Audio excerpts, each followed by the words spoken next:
बिस्मिल्लाहिर्रहमानिर्रहीम। अस्सलाम वालेकुम एट्थ क्लास। और क्लास आपको रमज़ान करीम बहुत बहुत मुबारक हो।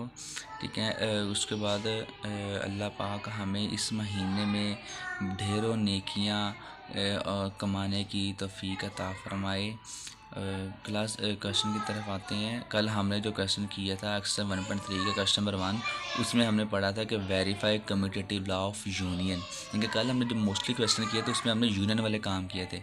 आज हम जो क्वेश्चन जा रहे हैं उसमें हम इंटरसेक्शन करना सीखेंगे। कल बेटा मैंने आपको क्वेश्चन नंबर 3 और 4 की वीडियो सेंड की थी, ठीक है, इल्म की दुनिया से लेके, और मैं उम्मीद करता हूँ कि बड़ी ही क्लैरिटी के साथ समझाया था और वो आपने समझ भी लिया होगा और वो नोट भी कर लिया होगा। आज बेटा मैं एक्सरसाइज 1.3 क्वेश्चन नंबर 1 का थर्ड पार्ट करवा के इंटरसेक्शन वाला आपको मज़ीद इंटरसेक्शन करना समझाऊंगा, क्योंकि यूनियन वाला काम आसान था, वो आपको समझ आ गई होगी। चलिए बेटा स्टार्ट करते हैं। दो सेट दिए हुए हैं सी एंड डी। तो बेटा सी दिया हुआ है x such that x belongs to N and x greater than equal to 8 and less than equal to 18। बेटा सेट दो दिए हुए हैं। अब ये वाला होता है ऐसे साइन।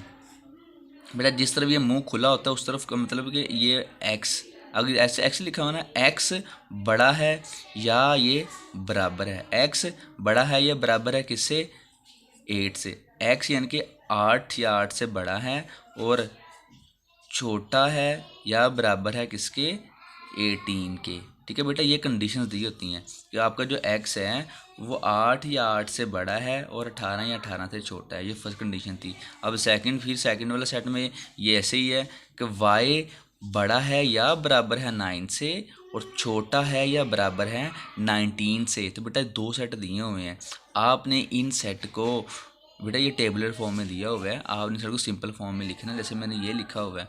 ठीक है, सी वाले ये वाले एलिमेंट्स आ जाएंगे कि 8 या 8 से बड़े, इसका मतलब 8 से लेके 18 तक। अब 9 या 9 से बड़े और 19 या 19 से छोटे, तो कि 9 से लेके 19 तक ये आ जाएंगे। अब बेटा मैंने प्रूव करवाना था कम्यूटेटिव लॉ ऑफ इंटरसेक्शन। मुझे पता होना चाहिए कि कम्यूटेटिव लॉ ऑफ इंटरसेक्शन होता क्या है। तो बेटा मैंने लिख दिया कि C intersection D is equal to D intersection C, ये मेरा कम्यूटेटिव लॉ ऑफ इंटरसेक्शन होता है। अब बेटा मैंने इसको प्रूव करवाना है। देखिए सबसे पहले मैंने लिख लिया कि left hand side is equal to C intersection D, ये मेरा लेफ़्ट हैंड साइड है। ठीक है, इसमें बेटा ये इक्वल के लेफ़्ट साइड ये वाली है और राइट साइड ये वाली है। पहले लेफ़्ट सोल्व करूँगा, उसकी डायग्राम बनाऊंगा, फिर राइट सोल्व करके उसकी डायग्राम बनाऊंगा और आपका आंसर सेम निकालूंगा। देखिए बेटा सबसे पहले left hand side is equal to C intersection D, तो C intersection D is equal to C की जगह सी वाला सेट लिख दिया, इंटरसेक्शन डी की जगह डी वाला सेट लिख लिया। अब दोनों में कॉमन देखें, कॉमन बेटा 9 से लेके 18 तक दोनों में कॉमन आ रहे हैं। देखिए 8 इधर है उधर नहीं है तो इसको छोड़ दो, बाकी 9 से लेके 18 तक दोनों में कॉमन है तो कॉमन निकाल दिए। ठीक है बेटा, ये इंटरसेक्शन तो बेटा इजीली आपको पहले भी आपने 1.2 में काफ़ी क्वेश्चन किए हैं। अब बेटा इसकी डायग्राम कैसे बनानी है। बेटा जब भी आपने एक का जब भी कोई से दो सेट्स में कुछ एलिमेंट्स कॉमन आ रहे हो तो फिर आप ये ओवरलैप वाली, इसे कहते हैं ओवरलैपिंग। बेटा ये ओवरलैप वाली आपने डायग्राम बनानी होती है। देखें बेटा इन दोनों को बहुत से एलिमेंट्स जो कॉमन आ रहे हैं, 9 से लेके 18 तक कॉमन आ रहे हैं। मैंने क्या किया, मैंने ये वाला सी वाला सेट बनाया और ये डी वाला सेट बनाया। ठीक है बेटा, सी का जो 8 वाला एलिमेंट था वो डी में नहीं है तो वो मैंने उसे बाहर निकाला हुआ है। 19 का डी का 19 वाला एलिमेंट सी में नहीं था, उसे भी मैंने बाहर निकाला। जो दोनों का कॉमन एलिमेंट है वो मैंने दरमियान में लिखे हुए हैं। ठीक है, देखिए बेटा मैंने अपना आंसर दरमियान में, मैंने पहले भी बताया था कि जब आप वेन डायग्राम ड्रा करते हो तो आप आंसर के ऐसे फिगर ड्रा करते हो। बेटा आंसर के जो कॉमन एलिमेंट्स मैंने दरमियान में लिख दिए हैं, जो नॉन कॉमन एलिमेंट्स हैं वो मैंने डी वाला डी में लिखा हुआ है, सी वाला सी में लिखा हुआ है। बेटा ये बात याद रखनी है कि पहले सी था तो सी वाला सेट पहले बनाना है, और डी था और डी वाला सेट हमने बाद में, डी है तो डी वाला सेट बाद में बनाना है। ठीक है, अब दोनों का कॉमन एलिमेंट्स निकालने हैं। तो बेटा मैंने कॉमन एलिमेंट ये निकाल दिए हैं, ये मेरे पास कॉमन एलिमेंट आ गए सारे। ठीक है, ये मेरे पास शेडेड एरिया जो ये मेरा आंसर आ जाएगा। ठीक है, उसके बाद नेक्स्ट बेटा जो करना है वो है right hand side is equal to D intersection C. बेटा ये देखें, इसमें पहले ये लेफ्ट साइड है, ये वाली राइट साइड है। अब मैंने राइट सोल्व करनी है। D intersection C is equal to D की जगह डी वाला सेट, इन दरम्यान में इंटरसेक्शन, और सी की जगह सी वाला सेट। दोनों में कॉमन निकालेंगे तो कॉमन फिर बेटा वही 9 से लेके 18 तक हमारा कॉमन आ जाएगा। अब इसकी डायग्राम ड्रा करनी है। देखें तो बेटा ये डायग्राम है मेरी। अब देखिए क्या किया, ये वाला मेरे पास डी वाला सेट, क्योंकि आपके पास अब डी इंटरसेक्शन सी है, पहले डी वाला फिर सी वाला, पहले डी वाला सेट ये वाला, फिर ये सी वाला सेट, ठीक है। अब दोनों को कॉमन एलिमेंट ये लिख दिया दरम्यान में, ठीक है। जो आंसर आपका है इधर कॉमन था वो दरम्यान में लिख दिया। जो नॉन कॉमन है, डी वाला 19 था नॉन कॉमन, और सी वाला 18 वो नॉन कॉमन है, वो बाहर लिख दिए, ठीक है। वो सी के अंदर लिख दिए लेकिन कॉमन एरिया में नहीं लिखे, ठीक है। उसके बाद अब आंसर हमारा क्या था, ये वाला, तो मैंने इसको शेड से ऐसे जाहिर कर दिया, बेटा लाइन लगा दी है, या आप इस सारे को शेड कर सकते हो, कुछ भी कर सकते हो। तो देखिए बेटा मेरा ये वाला सेट और मेरा जो ये वाला सेट है दोनों सेम है, तो मैं इधर लास्ट पे हैंस लिख दूंगा,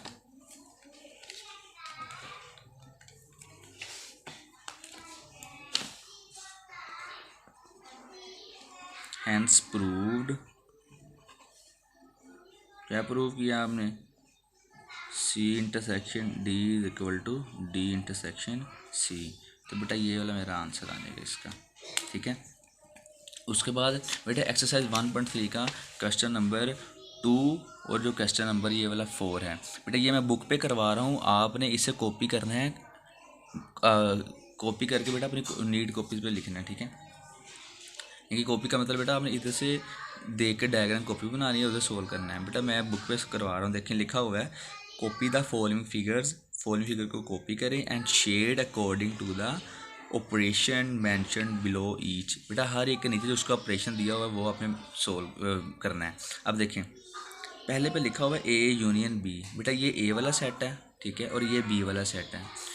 अब यूनियन में क्या करते हो, आप सारे एलिमेंट्स को इकट्ठा करके लिखते हो ना, तो बेटा जब ए यूनियन बी करोगे तो इसका मतलब मेरा ये सारा का सारा ही आ जाएगा, मेरा ये वाला,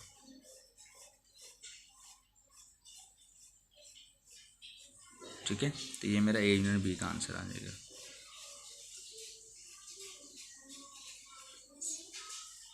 उसके बाद नेक्स्ट लिखा हुआ you intersection you union A, ये वाला यू है सारा, उसमें से आपने उसका ए के साथ यूनियन करवाना है। तो बेटा यूनियन में इकट्ठा करना होता है, इसका मतलब जब मैं यू और ए को इकट्ठा करूँगा तो ये मेरे पास सारा ही आ जाएगा,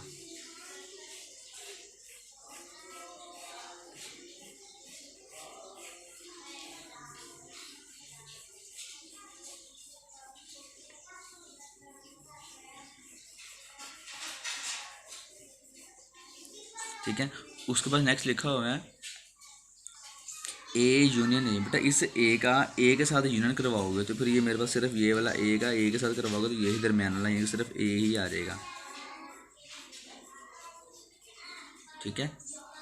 उसके बाद नेक्स्ट लिखा हुआ है ए इंटरसेक्शन बी, ए का बी के साथ इंटरसेक्शन करवाना है। बेटा ए ये सारा है और ये बी सिर्फ इतना है। अब दोनों का कॉमन एरिया क्या आ जाएगा, कॉमन एरिया सिर्फ ये वाला है ना, तो आपने इसका ये वाला इंटरसेक्शन में कॉमन एरिया देखना है, तो कॉमन एरिया ये था, आपने ये कॉमन एरिया निकाल दिया इसका, तो ये मेरे पास आ जाएगा ए इंटरसेक्शन बी का आंसर,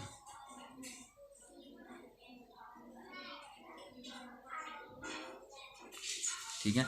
अब नेक्स्ट लिखा होगा यू इंटरसेक्शन ए, यू में से ए को निकालना है। बेटा जब यू में से ए को निकालेंगे तो जो मेरे पास ये बाहर वाला सारा एरिया,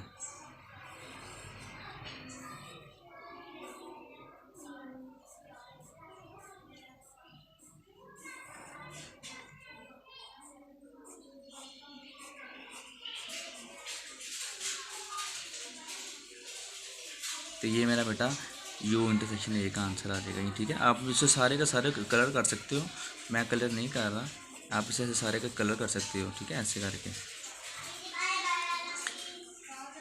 अब नेक्स्ट बेटा ए इंटरसेक्शन ए, जब आप ए का ए के साथ इंटरसेक्शन करवाओगे तो बेटा ए का जब ए के साथ इंटरसेक्शन करवाओगे तो ए ही आना है, क्योंकि ए का और जो दूसरा ए है दोनों में कॉमन क्या आ जाएगा, ए ही कॉमन आ जाएगा ना। तो इसका मतलब क्या कि ये वाला मेरा पोर्शन कॉमन है, तो मैंने ये आंसर लिख दिया है, तो ये मेरा कॉमन एरिया आ जाएगा,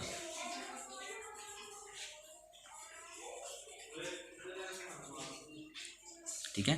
तो बेटा उम्मीद करता हूँ ये वाला सवाल समझ आ गया होगा आपको। नेक्स्ट मैं करवा रहा हूँ एक्सरसाइज 1.3 का क्वेश्चन नंबर 4, बेटा वो भी मैं बुक पे ही करवा रहा हूँ। लिखा हुआ है copy the following Venn diagram and shade according to the operation given below each diagram. हर डायग्राम के नीचे जो ऑपरेशन दिया हुआ है उसके लिहाज से आपने इसको शेड करना है। बेटा सबसे पहले देखें लिखा हुआ है ए इंटरसेक्शन बी, ठीक है। ए इंटरसेक्शन बी का बी यूनियन सी लिखा हुआ है फर्स्ट ऑपरेशन। पहले आपने ए और बी का इंटरसेक्शन निकालना है। बेटा जब ए और बी का इंटरसेक्शन निकालेंगे तो मेरे पास क्या आ जाएगा, ए इंटरसेक्शन बी, ये ए है और ये बी है, तो दोनों का कॉमन यहाँ तक बेटा ये वाला बी है, तो दोनों में जो कॉमन आया वो ये वाला एरिया कॉमन आ रहा है, इंटरसेक्शन बी वाला। ठीक है,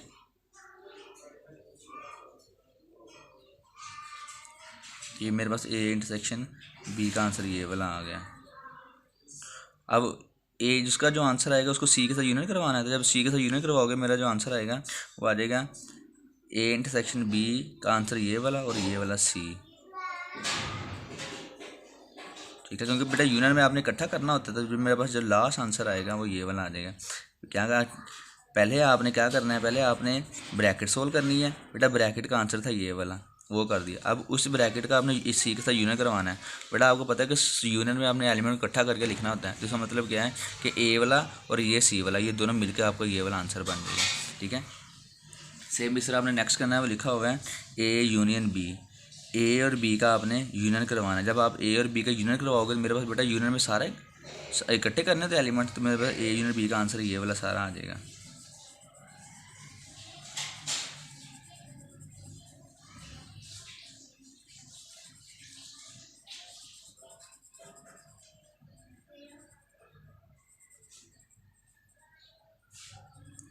ठीक है, तो मेरे पास बेटा आ जाएगा ए यूनियन बी। अब ए यूनियन बी, ये पहले ब्रैकेट सोल्व की तो इसका आंसर, अब उसका आप करें ए यूनियन बी का जो आंसर आया उसका सी के साथ इंटरसेक्शन करवाना है। तो बेटा इस सारे का और इस सारे का, जब इस सारे का इस सी के साथ इंटरसेक्शन करवाएंगे तो इंटरसेक्शन में बेटा आपने कॉमन पॉइंट देखना होता है। तो मेरा कॉमन पॉइंट कौन सा आ रहा है बेटा, मेरा कॉमन पॉइंट सिर्फ ये वाला आ रहा है। ठीक है, इसका मतलब क्या है, मेरा जो फाइनल आंसर है वो सिर्फ ये वाला है, तो मैं क्या करूँगा, बाकी सबको रेज कर दूंगा, तो बेटा मेरे पास ये सारा आंसर आ जाएगा। ठीक है, पहले मैंने क्या किया है, पहले मैंने बेटा ब्रैकेट सोल्व की, ब्रैकेट में मेरा जो सारा आ रहा था वो ये सारा आ रहा था, मैंने जब अभी आपको दिखाया है।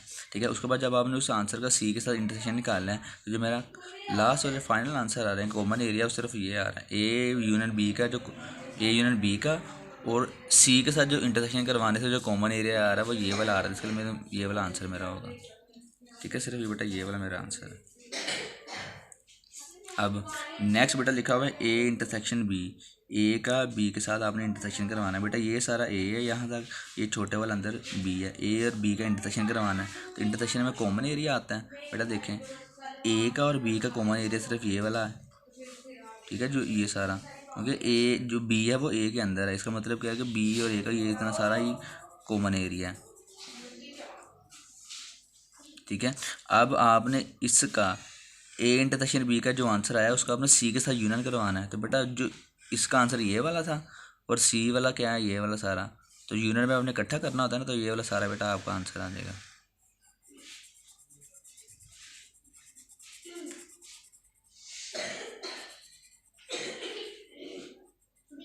ठीक है, तो बेटा ये मेरा आंसर आ जाएगा सारा। उम्मीद करता हूँ आपको क्वेश्चन समझ आ गई होगी। अगर किसी तरह की कन्फ्यूजन है तो बेटा कमेंट सेक्शन में मुझे बता दें, मैं आपकी कन्फ्यूजन दूर करने की कोशिश करूँगा। अल्लाह हाफिज़।